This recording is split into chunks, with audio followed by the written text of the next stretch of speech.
What's good, YouTube? Y'all already know what the deal is, man. In today's video, I'm going to be telling you my top 5 Call of Duty titles to play and watch. Or I guess you could say to compete in and watch, because I did compete in all of these titles. So I figured I'd give my input on it and break down the list to make it easy and just give you my top 5 favorite CODs to play and watch. The first of a couple hot takes I have on this list starts right away, guys, at number 5. And the answer is Call of Duty Black Ops Cold War.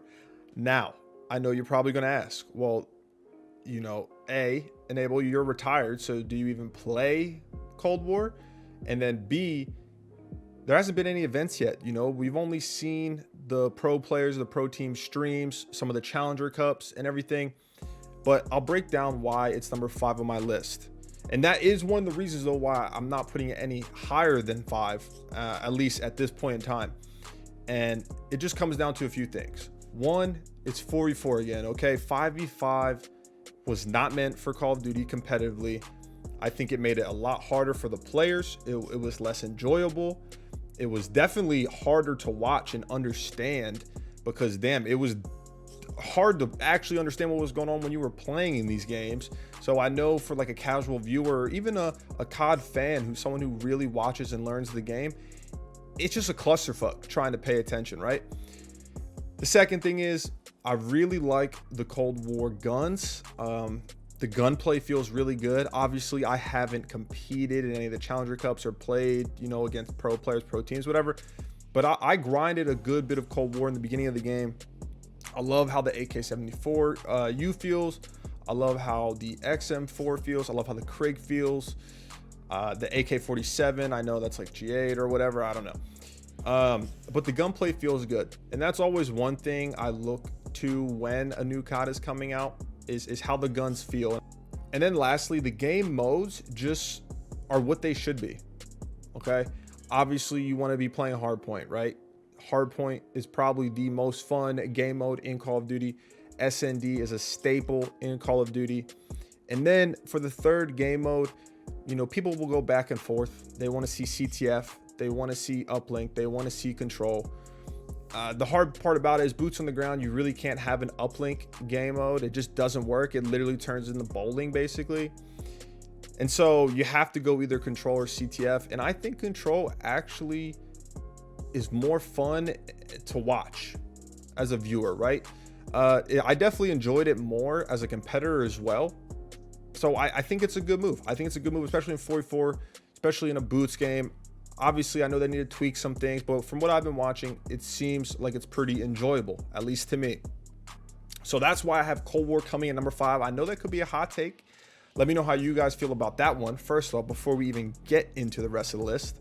But yeah, moving on to number 4 on the list, guys, and it is Black Ops 3. Now, this might come as a shock to a lot of people. Well, maybe not, because my team was completely ass in Black Ops 3. So you're going to say, I already know what y'all are going to say in the comments, man. You biased, man. Y'all were FaZe was garbage at Black Ops 3. That's why you don't like the game. And it's not that, right? Because I know a lot of people actually enjoy Black Ops 3. But to me, it was just, I didn't like, the biggest issue was the specialist, okay? I didn't like how often you got them. I didn't like the majority of them. I thought they were cheesy, right? The heat wave, the camo, the flamethrower, obviously. Well, that was like a part of the heat wave guy, I think it was something like that.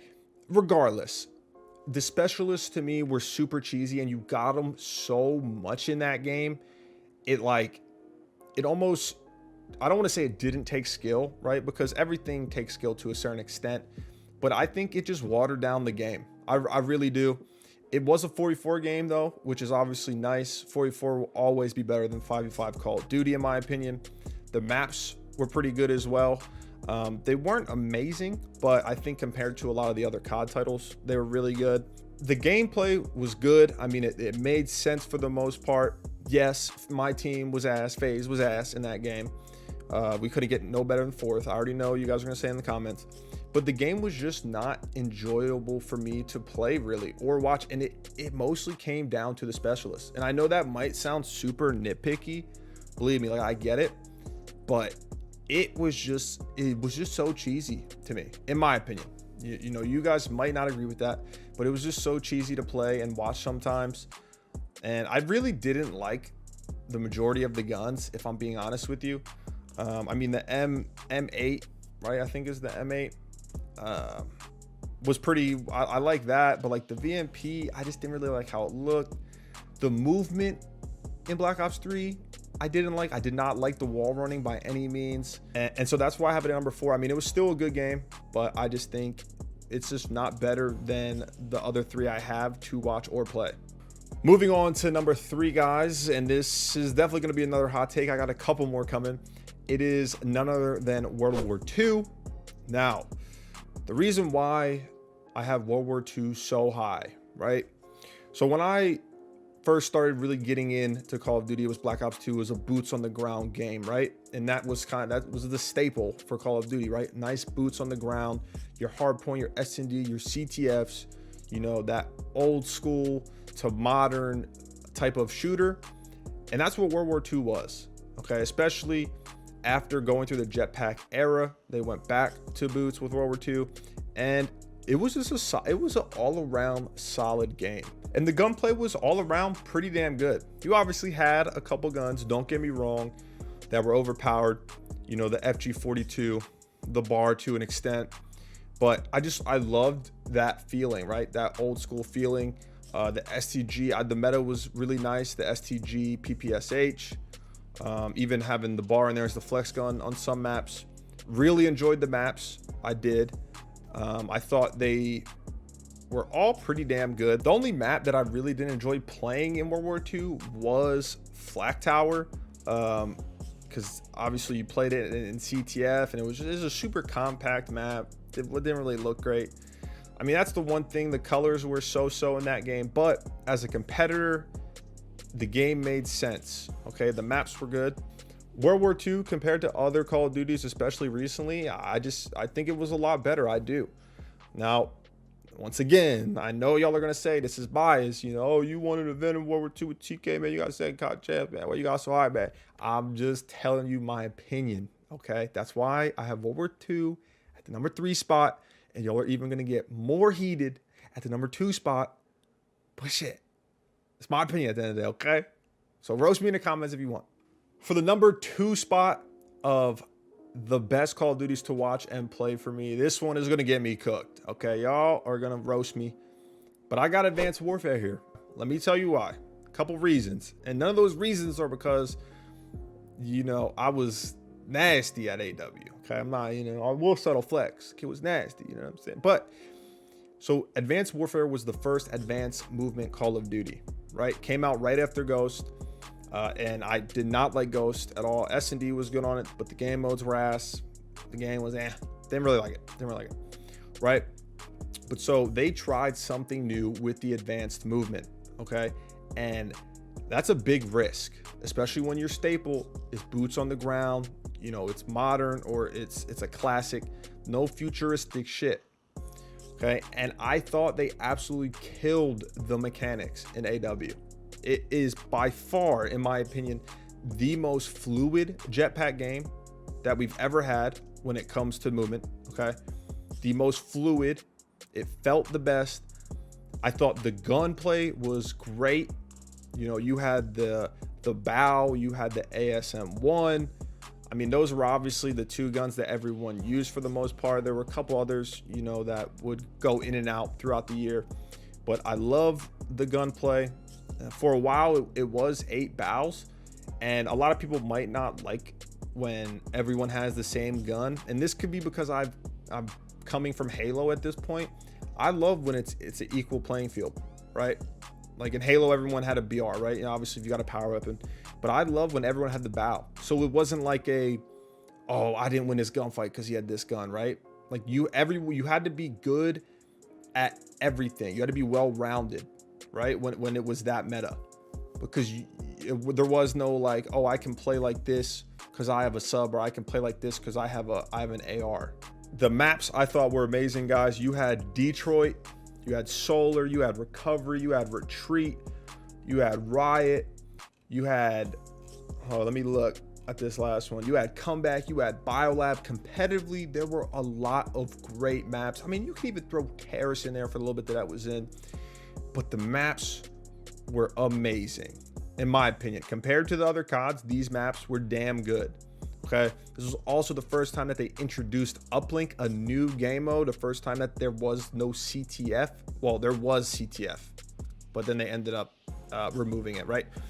But Uplink was just a complete refresher in terms of that third game mode, where CTF was kind of lacking. You know, CTF and AW wasn't bad by any means. It wasn't the best, but I thought with the advanced movement, it made it a little bit more entertaining. But Uplink, AW Uplink is probably the most entertaining game mode on any COD of all time, right? With the interceptions, the passes, like the shit that you could do, the buzzer beaters, like everything. It was made for the fans. It was, and it was a great game, competitive.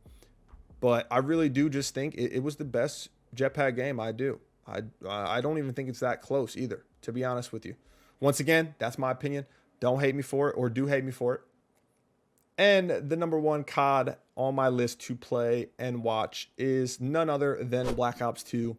Now, obviously, that's when I first got into Call of Duty. I did actually compete at one event. I think it was a Dallas event. I went with a bunch of Halo guys. We kind of went for fun because we had a little bit of a break. And we played in the AM bracket. You know, I don't even know. We got top 32, maybe not even. I don't know. But so I didn't really compete in it, but I did play it. I played in it. I played some, you know, I got in some Pro 8s back in the day. And I think Black Ops 2 is just a special case, right? I compare Black Ops 2 to kind of how Halo 2 was, where it was almost a mistake of how good it was.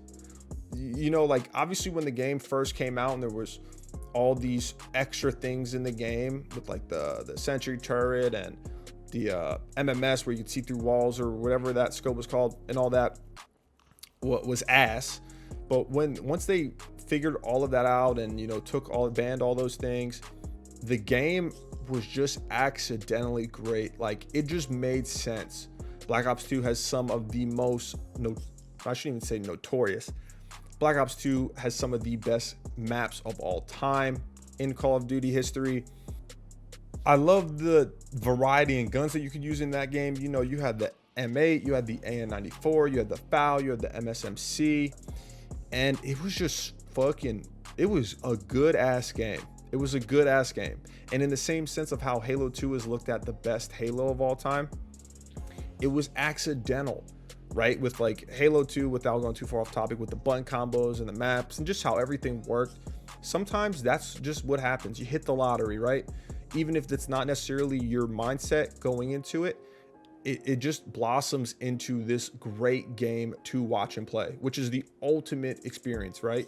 You want to be able to create a game as a developer that is not only super enjoyable to hop on, have fun, whether you're doing it casually or competitively, and then also be able to just spend hours watching the game itself, whether it be at a casual level, like watching the pub stompers back in Black Ops 2 on YouTube, or on the competitive level and watching the pro teams, you know, duke it out for hundreds of thousands of dollars.